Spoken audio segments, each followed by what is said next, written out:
নিযুক্তি প্ৰদান কৰে আৰু আমাৰ মাজত উপস্থিত থকা সন্মানীয় NCC হুঁশিয়ার NCC হুঁশিয়ার NCC television reporting corp NCC হুঁশিয়ার that has been long live আমার দলে NCC হুঁশিয়ার অসম নিযুক্ত NCC হুঁশিয়ার অসম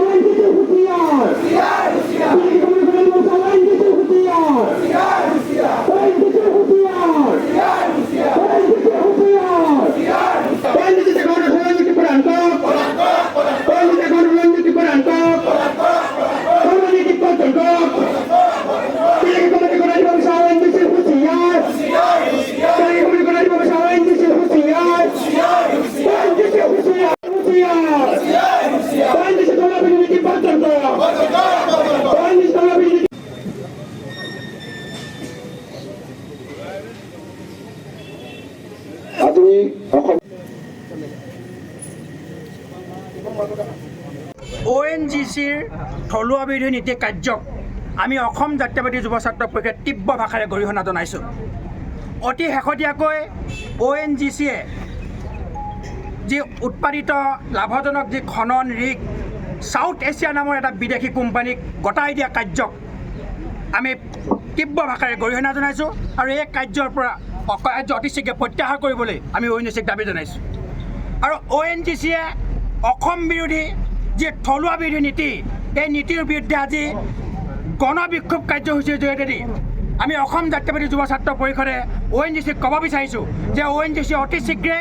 এই যি বিদেশী কোম্পানীক গতাই দিব বিচৰা যি কাৰ্য এই কাৰ্য প্ৰত্যাহাৰ কৰক। ONGCয়ে 100% থলুৱা নিযুক্তি প্ৰদান কৰক, থলুৱা নীতি বৰ্জন কৰক আৰু ONGCত হাজাৰতকৈ অধিক যি খালী পদ এই খালী পদসমূহ অতি শীঘ্ৰে পূৰণ কৰক। আমি আজি যুৱ ছাত্ৰ পৰিষদে যোৱা 6 তাৰিখে আমি ONGC ঊৰ্ধ্বতম কৰ্তৃপক্ষক এখন স্মাৰক পত্ৰ প্ৰদান কৰিছিলোঁ আৰু 72 ঘণ্টাৰ ভিতৰত আমি তেওঁলোকৰ স্থিতি স্পষ্ট কৰিবলৈ দাবী জনাইছিলোঁ। কিন্তু ONGCয়ে আমাক কোনো স্থিতি স্পষ্ট নকৰাৰ কাৰণেই আজি আমি গণবিক্ষোভ কাৰ্যসূচীৰ জৰিয়তে আমি তীব্ৰ প্ৰতিবাদ কৰিছোঁ আৰু এই কাৰ্যসূচীৰ পিছতো যদি ONGCয়ে অসমবাসী ৰাইজক স্থিতি স্পষ্ট নকৰে তেনেহ'লে আমি ONGCৰ বিৰুদ্ধে বন্ধৰ কঠোৰ সিদ্ধান্ত ল'বলৈ বাধ্য হ'ম। ধন্যবাদ। কাৰ্যালয় নাজিৰাত অসম জাতীয়তাবাদী যুৱ ছাত্ৰ পৰিষদে গণ বিক্ষোভ কাৰ্যসূচী ৰূপায়ণ কৰা হৈছে, কিয়নো আমি দেখিছোঁ যে ONGCয়ে প্ৰতিদিনে বাহিৰাগত যিখিনি বিদেশী কোম্পানী আছে সেই কোম্পানীসমূহক লাভজনক যিসমূহ তেল খাট আছে তেল খাটসমূহ গতাই দিয়া পৰিলক্ষিত হৈছে আৰু ফিৰিঙতিৰ পৰা যেনেকৈ খান্তব্দা হয় তেনেধৰণে এটা এটাকৈ যদি তেল খাটসমূহ গতাই দিয়ে বিদেশী কোম্পানীক তেনেহ'লে এটা সময়ত ONGC আৰু ONGC এই মুখ্য কাৰ্যালয় এদিন বৰা জংঘলে পৰিণত হ'ব। গতিকে আমি ইয়াতে দাবী জনাইছোঁ যে থলুৱা যিখিনি